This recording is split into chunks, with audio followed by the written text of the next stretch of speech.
What is up, everybody? Welcome back to the channel. Mike, the Bearded Buffoon here, and today we're going to talk about a disc golf bag. We're going to talk specifically about the Squatch Link. For those of you that are not familiar with Squatch disc golf bags, I highly recommend checking them out. They're some of the most durable and the most comfortable disc golf bags that I've come across yet. Even though I've only been playing for a short time, I've still had my share of trying out disc golf bags. Unfortunately, while this is not on my arm right now, I still have to use it whenever I'm not just sitting at my desk or something of that sort. So that means no right-handed disc golf for now, but I can at least still go out and throw left-handed. But that's a quick little progress report on me. Hopefully I'm going to be out on the course a lot more soon, but let's just go ahead and dive right into the disc golf bag review. All right, everybody, this is the Squatch Link disc golf bag. It's a little bit smaller than the Legend. It is still 500D nylon all on the outside, 100D or no, 1000. It only makes sense to go higher, 1000D on the bottom. Very durable bag. The neat thing about this bag is it is a very open design. Before I really get into the main compartment, I'm just going to do a little bit of a circle just to kind of show you a little bit of this bag. So it is weighted up a little bit right now. So I'm going to pull stuff out as we go so it gets a little lighter as we go. So let's just start on this side. A lot of people ask about storage you've got on it. So you do have a zipper storage on one side here that you can get to. You have this nice big storage pouch here on the side, which can hold some discs if you like. But I have in it the cooler that comes with the bag. So there is a cooler, and I'm a larger guy. I tend to drink a lot of water while I'm on the course to make sure I stay hydrated. And a lot of people will ask, they'll say, well, how much can this hold? Well, this cooler has two 32-ounce Nalgene bottles in there. And there is the cooler that you see that comes and easily fits into this pocket. Above this pocket, you do have a smaller little zipper pocket. This particular one is the Ezra Aderholt Signature Edition. This fits perfectly a phone. This is full-size iPhone. As you saw, no problem at all with it fitting into that compartment. Moving to the side, actually let's just go ahead and flip it around to this side since I just took a little bit of weight out of that with all that water coming out of it. There are plenty of little D-rings and stuff all around it. As you can see right here, I have one of the D-rings holding a little JBL Clip 4 speaker. Makes it really easy to hang stuff on it. There are also little loops on the back that I have a little carabiner with a couple towels. Yep, the reason I have a couple towels on there, typically one for me, one for my discs. If they get mixed up, who really cares? As you go down the side here, there is a little bit of a pouch. You can see, easy place to keep a mini right there. Velcro panel right below that. And then another nice big pocket here on the side, just like the one on the other side. You could put the cooler in this pocket if you'd like. You can put additional discs in here if you would like. You have more storage here on the side pocket too. Typically for me, on the side pocket here, I like to keep things like whale sack, rangefinder, ripped revenge cards, you know, so just a few things to kind of quick access. I like to keep right there on the side.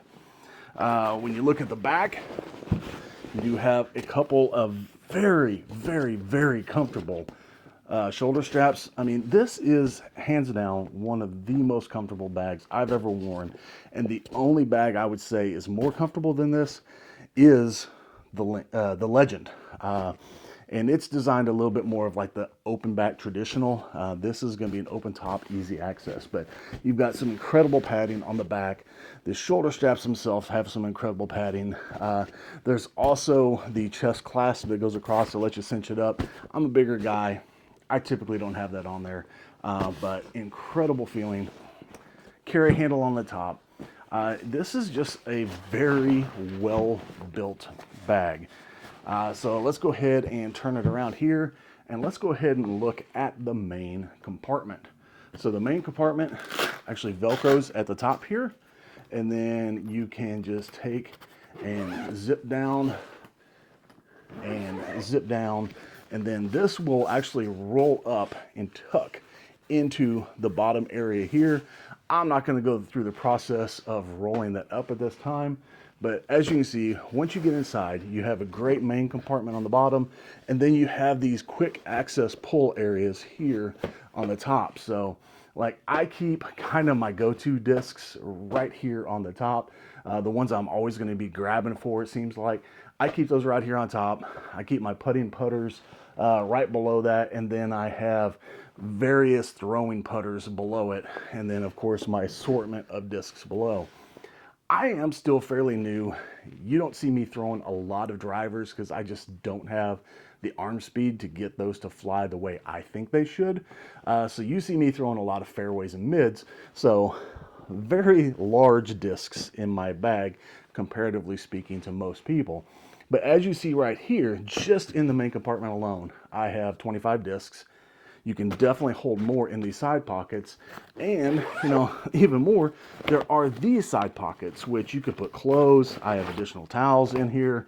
I've even got, just kind of fell out, I've even got a retriever sitting in one of my side pockets, and inside these side pockets there are additional pockets to hold even more stuff. If you wanted to, you could still put more discs in there. This pocket is pretty much the reverse of this one, so there's just a ton of storage in this, and it is a very durable bag. We'll go ahead and take out some discs here, just so you can kind of see the way the bag looks. So as you can see, you've got the three little panels up here. You do have some storage in the back, so you've got places for some pins if you would like. You can see I've got a Sharpie there. I've got an additional mini. There are little, let's just remove more discs. Let's get this stuff out of here. Now we can take a look at the inside of the bag itself. So there are additional mesh pockets on each side. The nice Ezra Squatch guy here. Like I said, this is just an extremely well-built, easy to use bag. It's very lightweight. Now that I have nothing in it, this is basically, I don't know what the weight is on it, but extremely lightweight. I know I'm gonna sound like a broken record, extremely comfortable. As you see, nice 1000D nylon on the bottom here. People will ask, well, why doesn't it have rails or anything?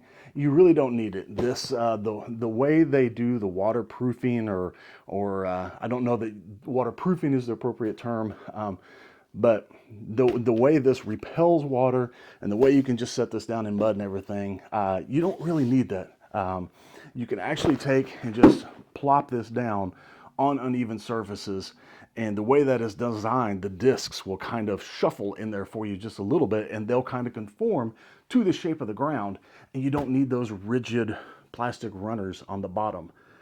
So the Link bag is definitely one I would recommend if you like the really utilitarian open design.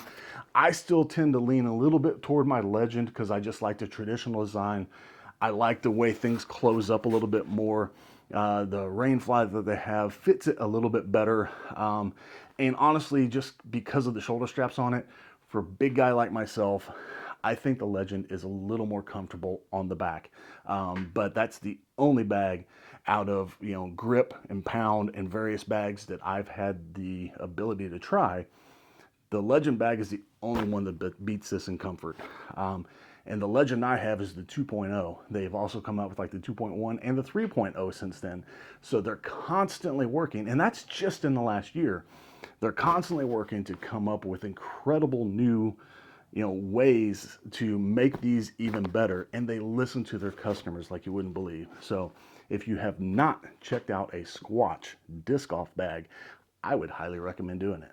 So guys, hopefully soon this will be healed and I'll be back out on the course, and hopefully I'll see you out there sometime soon. I do have a trip planned to go to Jonesboro Open, which is where I bought my first Squatch bag last year, and hopefully this year I'll buy the new Calvin design while I'm out there. So guys, until next time, you all take care, okay?